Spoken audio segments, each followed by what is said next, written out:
Well, what we have been told for years is that fluoro sinks and mono floats. Well, no doubt that fluoro sinks, and I'll show you just how quickly here in a minute. But when I started doing some digging around, we find that the density of monofilament line is greater than the density of water. Now I'm gonna get a little sciencey here for a second, so bear with me. The density of fresh water is approximately 1 gram per cubic centimeter. Well, monofilament comes in at 1 in 1500ths grams per cubic centimeter, and fluorocarbon is right around 1 in 7500ths grams per cubic centimeter. So mono, based on the actual density of the line, is going to sink. It's not going to float. Well, I wanted to do some testing of this, and I wanted to find out what techniques, what things do we do as bass anglers where this is definitely going to make a difference, and other areas where we thought it made a difference and it really doesn't. Well, I used 12-pound monofilament and 12-pound fluorocarbon, and I spooled it off dry and then also tested it wet like we would when we are fishing. And just from the visual test of sitting here in the side of the boat, you can see that the monofilament definitely starts to sink, and when we look at it under the water, it is clearly dropping down through the water column. And this is just loose line. It doesn't have anything tied to it. And I'd probably refer to this as the monofilament sinks very slowly. Now when we switch over to the fluorocarbon from above the water, it doesn't take long at all, and it really starts dropping. And when we watch it from underneath, it just falls through the water column very quickly. Well, one of the things that we have been told in the past is that monofilament and or fluorocarbon can really make a difference in your topwater fishing. So I tested this out as far as the lure sitting still, just sitting in the water on a calm day, with both a traditional sized walking bait, this one is a sexy dog, and then also a popper.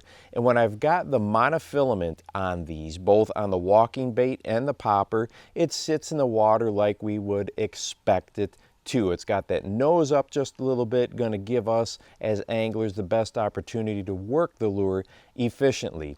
Now when I cut that off and I tied both of these lures on with fluorocarbon, the interesting thing is with the walking bait, you can't really notice a difference in how the lure is sitting. You can definitely see the line dropping down through the water column opposed to the monofilament where the line's more just kind of neutrally suspended there. With the fluorocarbon on the walking lure, it's just hanging straight down. But a walking lure has a lot more buoyancy to it. There's a lot of air inside of this bait.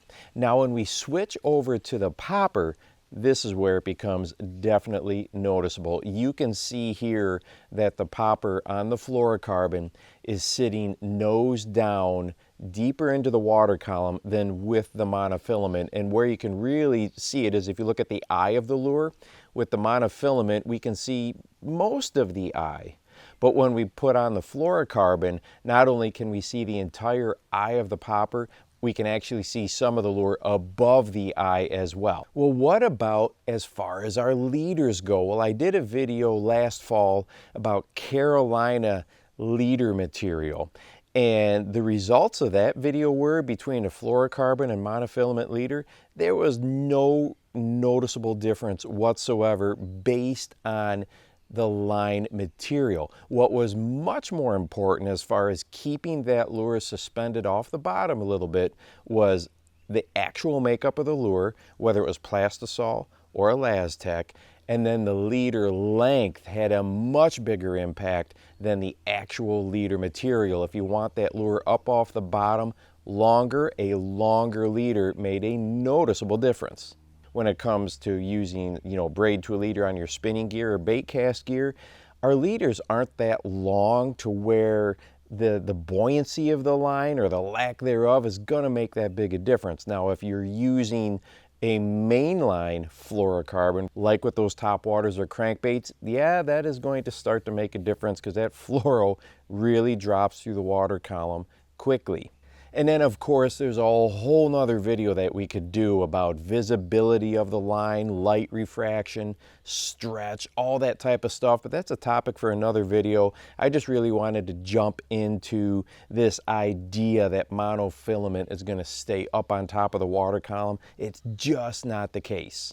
And hey, if you'd like to watch a video that talks about where we should start fishing, go ahead and check this one out right here, and make sure that you go out and encourage someone today. You never know how you might just change their life. For the Bass Fishing Life, I'm your host, Steve Rogers.